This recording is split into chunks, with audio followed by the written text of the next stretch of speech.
is good, everybody? It's your host of the Storyfuel Podcast, Senor here, and welcome back to the channel, and welcome back to another episode of the Storyfuel Podcast, wherein every story matters. Today, we're going to be discussing another cartoon slash animated series that is near and dear to my heart under the series rather, What Made a Show Special.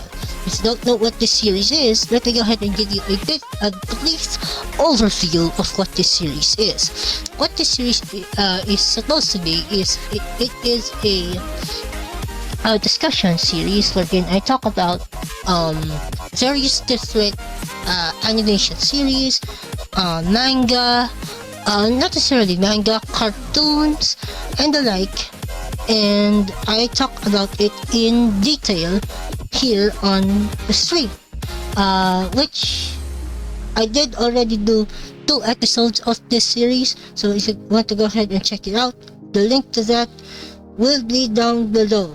And for this series, oh boy, I am excited because we're going to talk about one of, if not the most influential animated series of all time, and that is YuGiOh. Obviously, YuGiOh is a card game based franchise now, and I want to go ahead and do a bit of a deep dive on it. So let's go ahead and begin, shall we? First, for those of you who are new to the series, let's talk about what made this show peak. Peak, in dictionary words, or in dictionary terms, peak refers to a highest point, either of a specified value or at a specified time. But in media, peak refers to a specific show, movie, anime, or cartoon that is so good you just cannot ignore it. Also known as a timeless classic. A classic that will be remembered for generations to come. Other words for peak include apex, zenith, highest echelon, or climax. So, that's essentially the brief definition of peak. Now, let's get into the meat of the discussion, and that is YuGiOh, the animated series. Yes, I should emphasize that this video and this stream and this topic in general concerns the animated side of the YuGiOh franchise, which was first conceptualized and created by the late great Kazuki Takahashi, the creator of the YuGiOh series, or should I say the YuGiOh franchise. He started with the manga, and then through various external means, he basically outsourced his creation to animation studios for animation production of this amazing franchise. So let's go ahead and talk about what is the animated series here. So first, YuGiOh, the animated series, obviously one of the most recognizable IPs or intellectual properties of all time. This anime is the second best anime franchise of all time, behind Pokemon. So many fond memories were crafted by this series. We all know this by now. It is a timeless classic. It is a timeless, what do you call that? It is a timeless classic. It is a show that transcends time and space, and it is still continuing. I don't know for how long, but it is still continuing to this day. The series is split into multiple iterations, including the following. We got YuGiOh Duel Monsters, which is just named YuGiOh in the United States. Obviously, YuGiOh Duel Monsters, one of, if not the most recognizable first outings of this animated series. It stars obviously Yugi and Seto Kaiba, the two most iconic characters in the series. Other list of iconic characters within this first iteration of YuGiOh include Joey Wheeler, My Valentine, Tristan Taylor, among many others. The iconic main villain, Maximilian Pegasus, one of, if not the most recognizable, the most recognizable characters in all of YuGiOh, and it is a classic to say the least.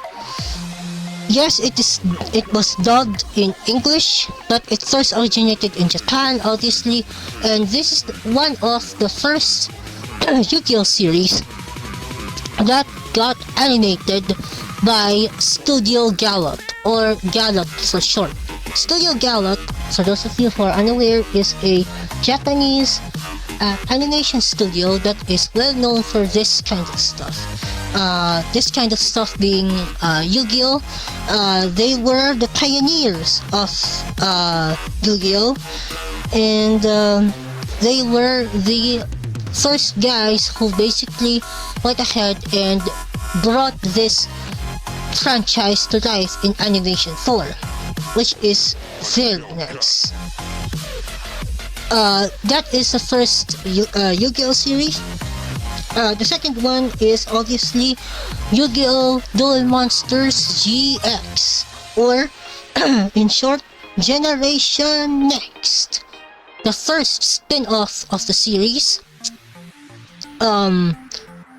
Spin-off is in media refers to a new movie, television show, book, or other form of content that is derived from an existing franchise, focusing on a secondary character or aspect of the original story, essentially creating a separate narrative within the same universe as the original work. And obviously this is the first iteration of the spin-off of YuGiOh Duel Monsters. YuGiOh GX takes place around 5+ years after the exploits of Yugi Moto. Obviously, if you have watched YuGiOh Duel Monsters before, if you know the ending of the Yu-Gi-Oh series, the Yu-Gi-Oh Duel Monster series, the first installment, Yugi, or should I say, Zero Atem departs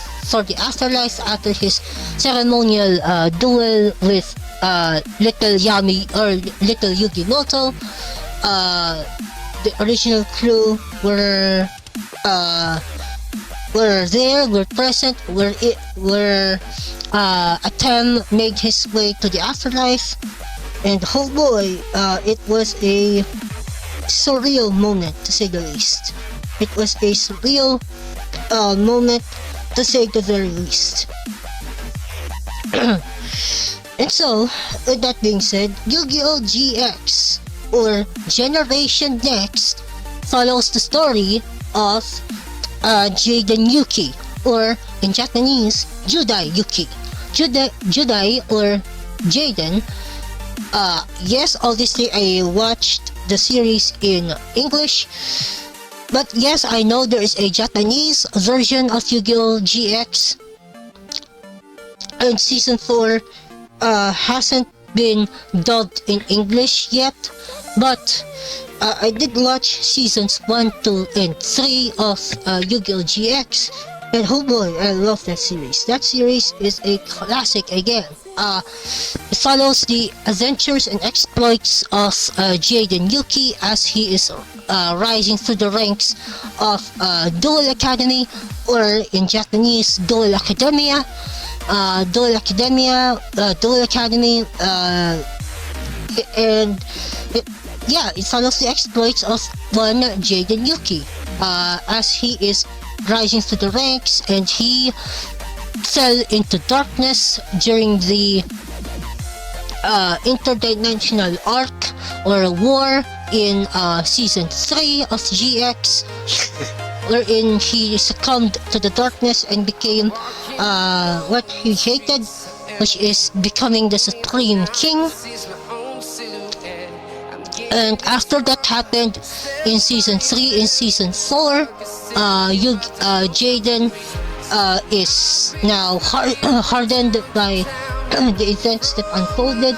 He isn't smiling as much anymore. He is way too serious, which is a good thing in my opinion, because Jaden needed that attitude adjustment during season 3, and it was a great experience. It was a great series overall. English. It is a classic for a reason, and I absolutely love that series. Next up, third on the list is YuGiOh 5Ds, also known as YuGiOh 5 Dragons, the second spin-off of the series and the third series overall, wherein it is mostly colloquially known to many fans, including myself, of the franchise as card games on motorcycles. Yes, that is the new gimmick of this series, riding duels or turbo duels in the English dub.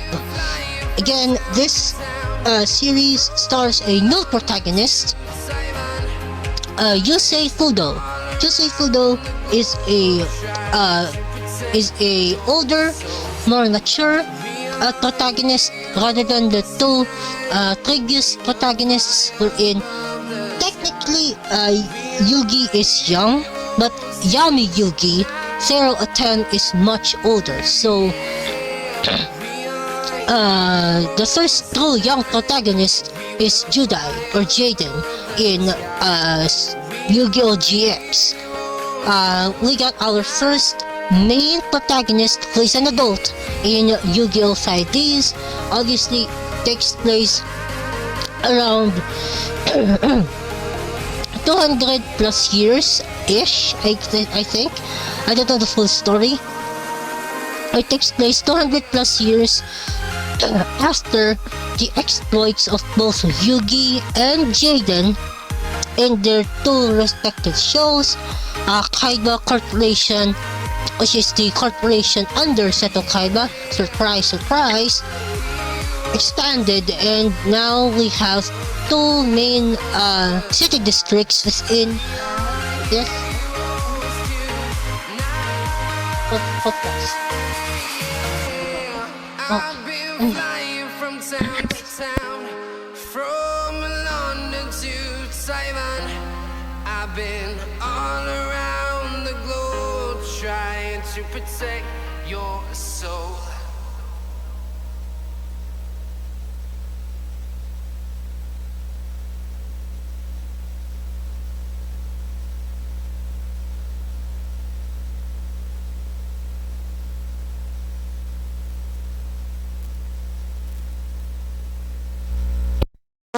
Obviously, this series stars a new protagonist, Yusei Fudo, wherein he is scraping by in obviously the first episode of YuGiOh 5Ds. If you don't know, Yusei is in the satellite sector, which is a satellite district from Neo Domino City, or she's a New Domino City, which again, I did watch this series both in English and some parts of it in Japanese.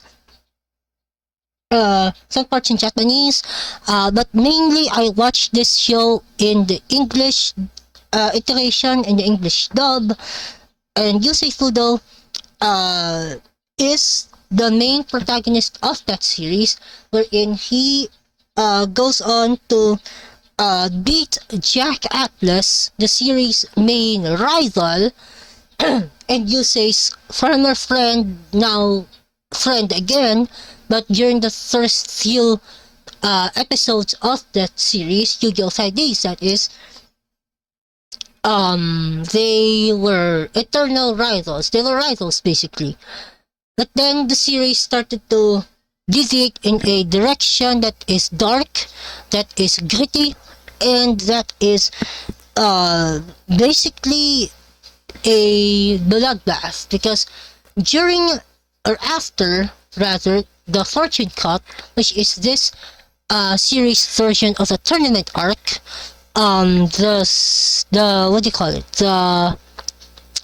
the world got disrupted by a new darker race known as the Dark Signers. Obviously, the Signers are the protectors of the mark of the Crimson Dragon. Obviously, the Crimson Dragon is basically God in this universe, in the 5D universe. Crimson Dragon is the highest authority in the 5D universe, and then it is it was passed down. The Crimson Dragon's marks got passed down through the generations up until this series took place, wherein not only Yusei and Jack got the marks of the dragon, but also other signers as well. For instance, Akiza, which we saw her debut during the Fortune Cup, and she mopped the floor with Sir Gilder Ransborg. It was a entertaining duel. It was actually hilarious, and Akiza was the third signer. The twins, Leo and Luna, more specifically the girl, Luna, is the fourth signer, and as of the middle portion of the season of the Dark Signers arc, for instance, in I believe it was around episode 30, I'm not sure, wherein Crow was introduced, and there were many theories in the past wherein Crow was the final antagonist actually of the series, right before the archetype that he is representing in the series, Blackwings, got very popular in the West. And so plans changed a bit, plans deviated a bit, and they went ahead and gave the title of the villain of the, or should I say the final villain of the first season or arc, or whatever you want to call it, of YuGiOh 5Ds, to Rex Goodwin, or Rex Godwin. Godwin means friend of God, for those of you who don't know. Rex Goodwin was the head honcho of New Domino City before he succumbed to the shadows and succumbed to the world of darkness before he became a Dark Signer. He bore the mark of the Condor, and he basically mopped the floor with two of Yusei's friends, Crow and Jack, during their 3-on-1 duel up atop the pyramid of the Immortals during the last 3 episodes of the Dark Signers arc. And fortunately, Yusei, Jack, and Crow defeated Rex Goodwin, saving the city once more. Then it was another threat that came into New Domino City during Season 3, which is under the Road to Destiny banner, wherein a new threat got revealed in that season, in that arc, which is in the form of a ghost. The ghost is a really menacing enemy, wherein they use synchro monsters as weapons. Basically, they suck the soul out of them up until the point wherein they can use them and utilize them against their enemies. thanks to their machine emperor tactics. But the main villains of this arc of the third season of Sidees under the Road to Destiny banner were the Emperors of Iliastar. The Emperors of Iliastar are three cloaked, half machine, half human creatures. I don't know specifically what to call them, but they are basically half machine, half human people who were the emperors of Iliastar, who in the past as well manipulated Goodwin and his brother Roman to go ahead and enact Zero Reverse. Zero Reverse is the cataclysmic and catastrophic event set before the time of YuGiOh 5Ds, probably, in my opinion anyway, during the time of YuGiOh GX, wherein darkness wants to consume the world. Darkness, aka Night Shroud, wanted to consume the world. And yeah, it was a dark and traumatic incident. And it was spearheaded by Goodwin and Roman. But in reality, as I learned, and as we all have learned and watched throughout season 3 of Sidees, it was the three emperors of Iliastar, named Lester, Primo, and Jacob, who were the three emperors of Iliastar, who were responsible for that tragic event.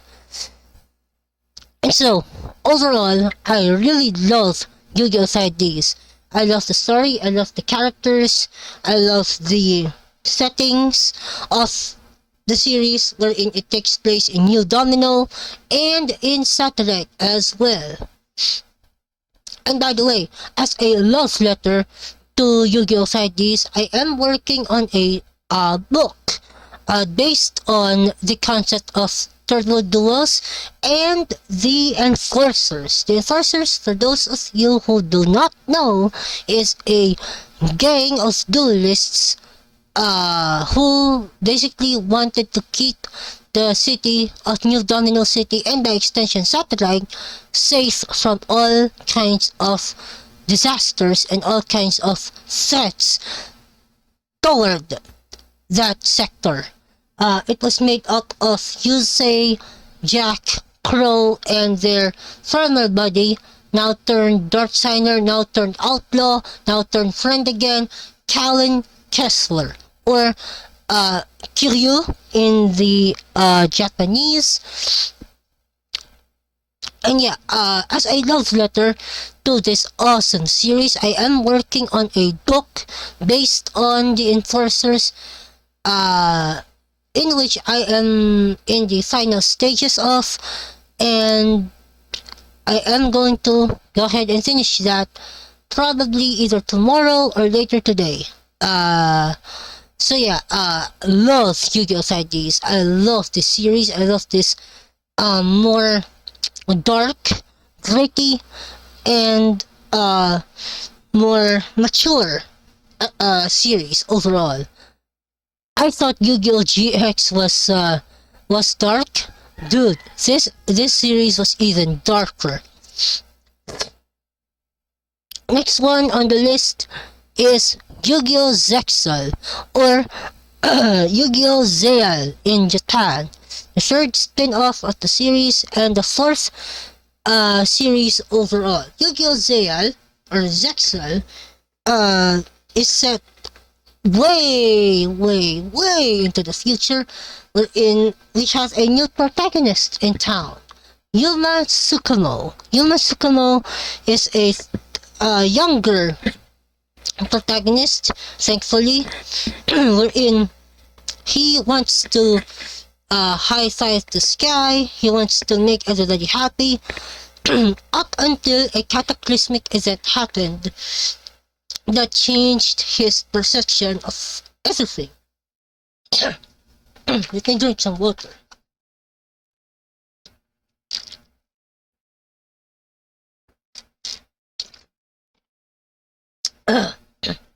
YuGiOh obviously stars Yuma Sukumo on his quest to become the greatest duelist ever, but when a cataclysmic event happened that changed his perception of life, and then he is being guided by a uh, a uh, s- a entity known as Astral.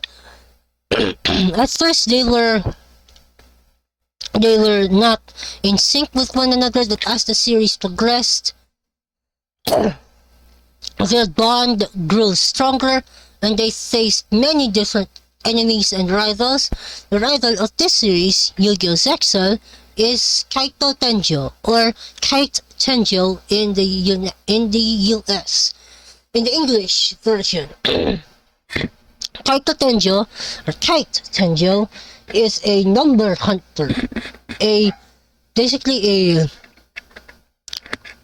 a title for a person that wants to seek out the numbers. What are the numbers? Numbers are these special cards that hold immense power. They are part of a new summoning mechanic that was introduced in this series known as Xyz summoning. Represented by the black borders in the cards.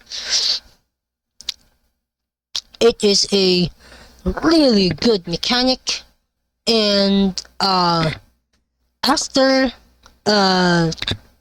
that, the first main villain of this first arc of Zayal is the Arclight family, spearheaded by Zetrix, or Dawn in the original, in the Japanese. They are more what do you call this? They are more of a evil side. They're more of a temperamental side. With the exception of Zetrix, wherein Zetrix is a full-blown maniac, a full-on megalomaniac who wants to take over the world using the numbers. But in reality, after that event happened, it was the work of the Variants. The Variants are the main villain of the series. I would consider the Arclight family to be the secondary villain turned heroes in the story, but the main villains are the Variants. The Variants are evil entities that only seek destruction and only seek to destroy people. And so, with that being said, the second half of the series, which starts at episode 74 and it ends at around episode 100 something. I don't know the exact number, but this second arc focuses on the defeat of the Variants using a variety of means. First, taking out the duelists that got corrupted and controlled by the Variants, but then after that, an evil entity known as number 96 corrupted Astral, which forced him, Astral that is, to retreat and to heal up at the opposite of Varian world, Astral world, wherein Astral is healing from his wounds. And after that, it is time to take the fight to the Variants, wherein it was revealed that Shark and Rio Castle, or in their Varian forms, Marin and Nash, were Variants all along, were evil all along. It was a scapegoat. But then things took a turn for the worse, wherein Vector, the next to last side villain of the series of Zayal, releases the Great Darien God known as Dawn Thousand. And yeah, it just spiraled on from there. So the idea of Zayal, it is a story of heroism, friendship, and overcoming any obstacles that come Yulma's way. It is an amazing show, to say the least.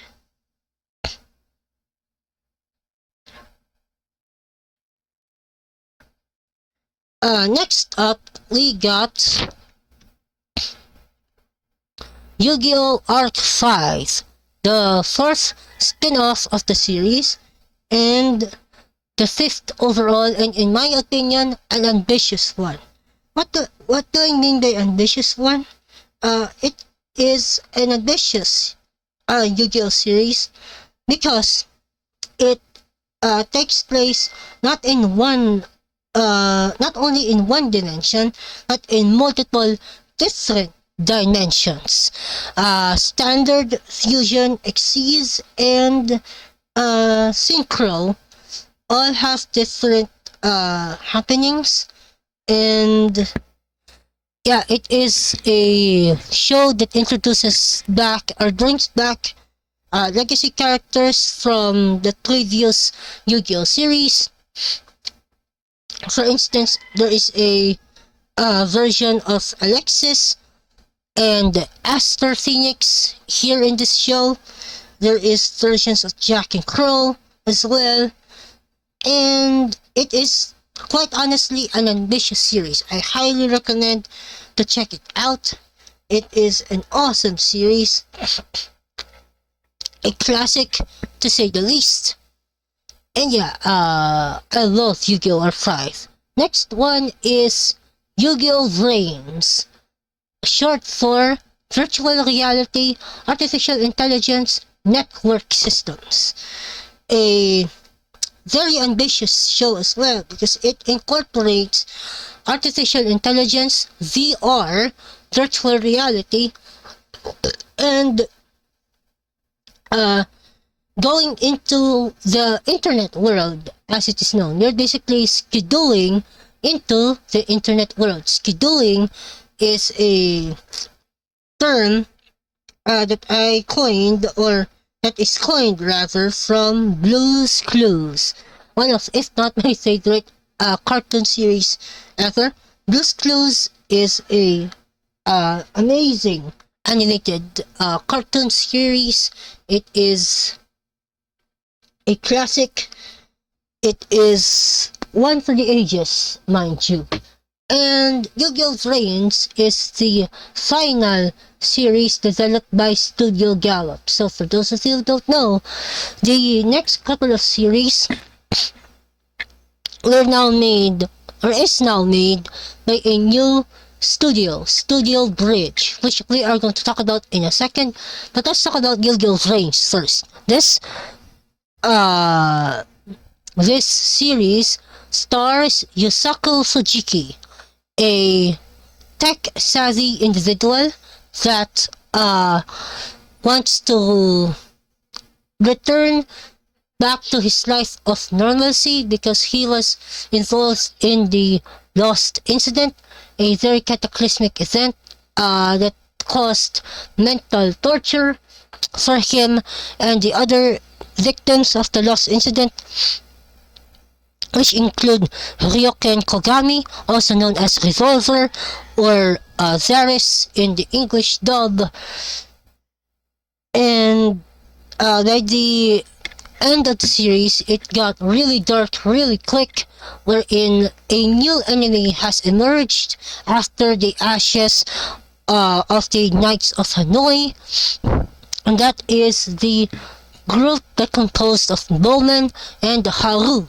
Bowman is the manifestation of evil that was created by the Ignis. The Ignis are the basically physical manifestations of AI-generated creatures that are that are mostly peaceful except for two uh, other Ignis, the light Ignis and the wind Ignis, lightning and windy respectively. And by the way, yes, YuGiOh Archive, by the way, stars Yuya's Kaki, an entertainment duelist that just wants to make people smile, and I really do like that about it.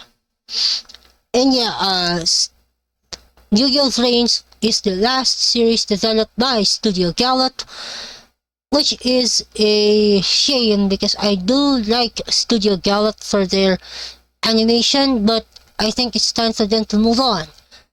And then we get to the newest iterations of the series, first of which is YuGiOh Sevens, the sixth spin-off of the series, which would make the show the seventh overall, hence the name YuGiOh Sevens, and is the first YuGiOh show developed by a new Japanese studio, Studio Bridge. Studio Bridge is a new Japanese animation studio that obviously made this series. It stars Odo Yuga, or Yuga Odo. Yuga is a skilled mechanic just like Yusaku, and he is the one who invented the rush duel system, the rush duel mechanic, the rush duel duels that we see in the show of YuGiOh Sevens, and he wants to become the next king of duels in the series, which is an impressive feat to say the least, but not at a cost. Because if you have watched episode 92 of YuGiOh Sevens, you know that he got absolutely like obliterated during the time that the final episode took place. It is a amazing series, and I highly recommend watching it.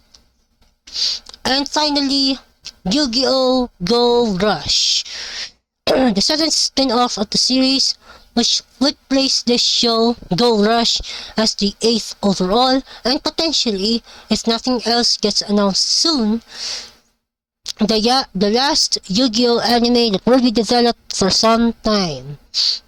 This series stars a new protagonist, UDS, a alien human from the planet Velgear, and he is also joined by two Odo siblings, Yuamu and Yuhi. They are twins, probably the ancestors or the twin brother and sister, or son and daughter, I don't know, of Yuga, which we saw him in the final episode of the 7th series, which is a good one. I did get caught up with YuGiOh Go Rush, and I will continue to do so as this one rolls along. So that is essentially the 8 YuGiOh series that we have right now available to watch in various different ways and in various different platforms. Now, with that being said, let's go ahead and discuss what made YuGiOh the animated series special. I have a couple of bullet points that I want to talk about here right now with you all. First of which, experiencing a whole new world with each series that feels unique and fresh.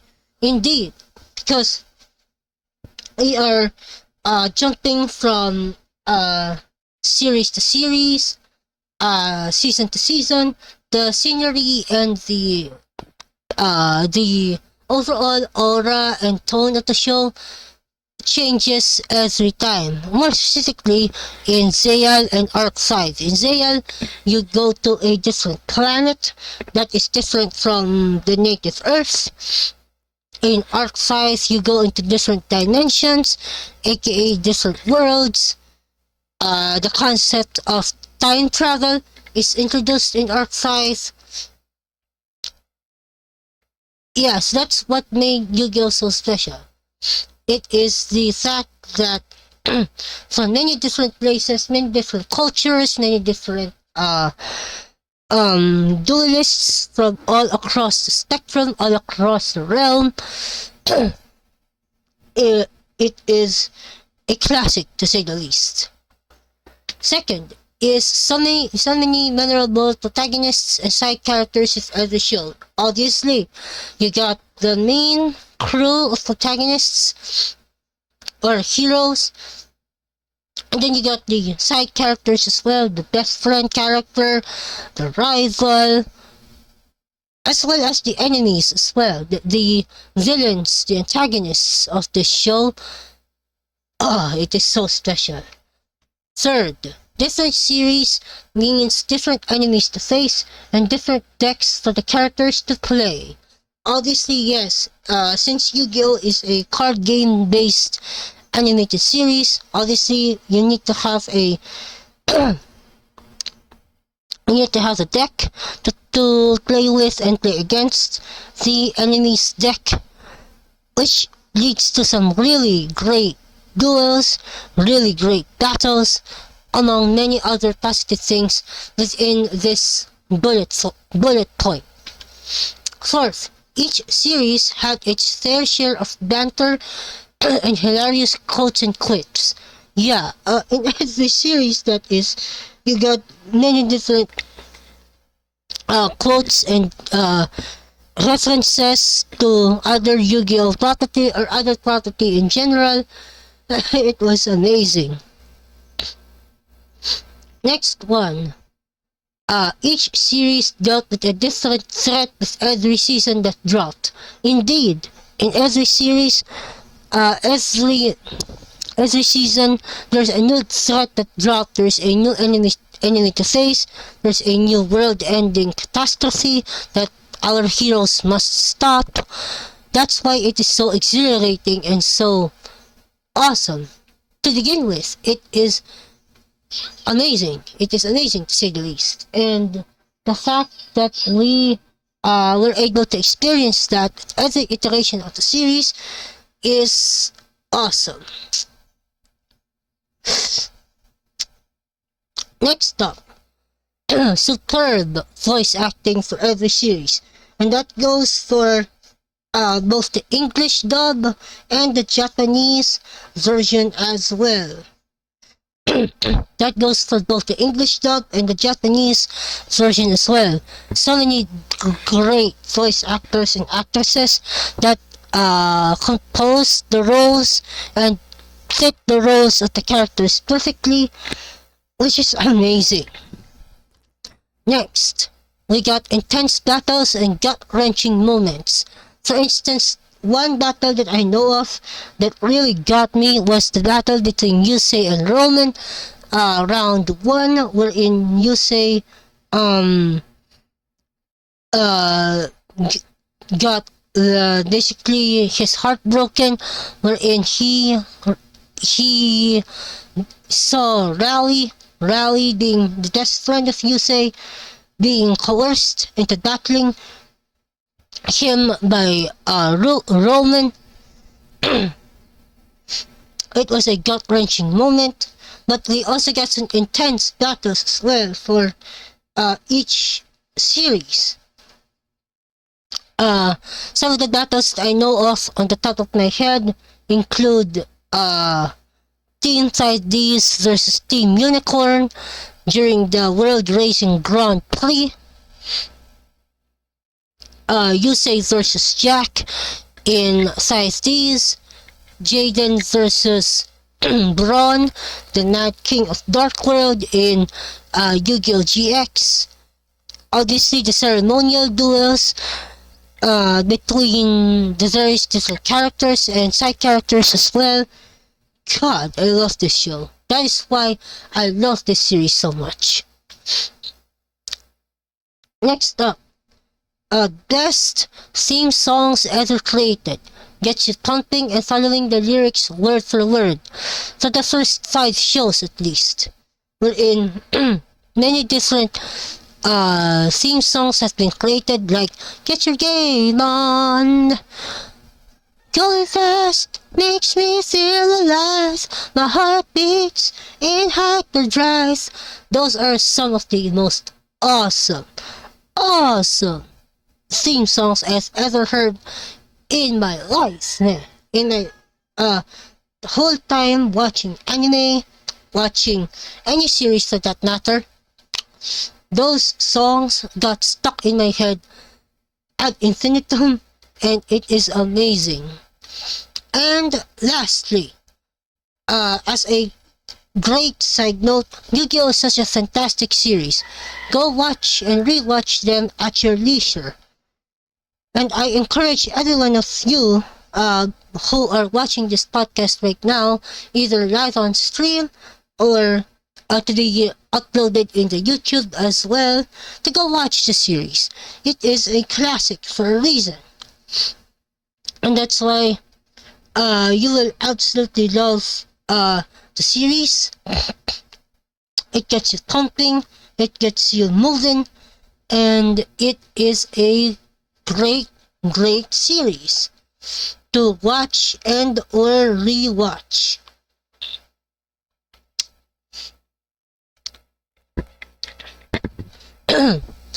And that is it for the video, for the stream, everybody. Thank you all so much for watching. If you did enjoy the video, don't hesitate to drop a like down below and subscribe to my YouTube channel if you have not done so already. Follow me on Twitch, which is linked right here. And also you can support the content by using the link right here flashed on the screen. Alright, that's all I have for now. So until next time, Storyfuel Squad, this is Senor Alex Fuel, signing out. Stay safe, have a good one, and may the heavens above bless you all. Thank you. Bye-bye.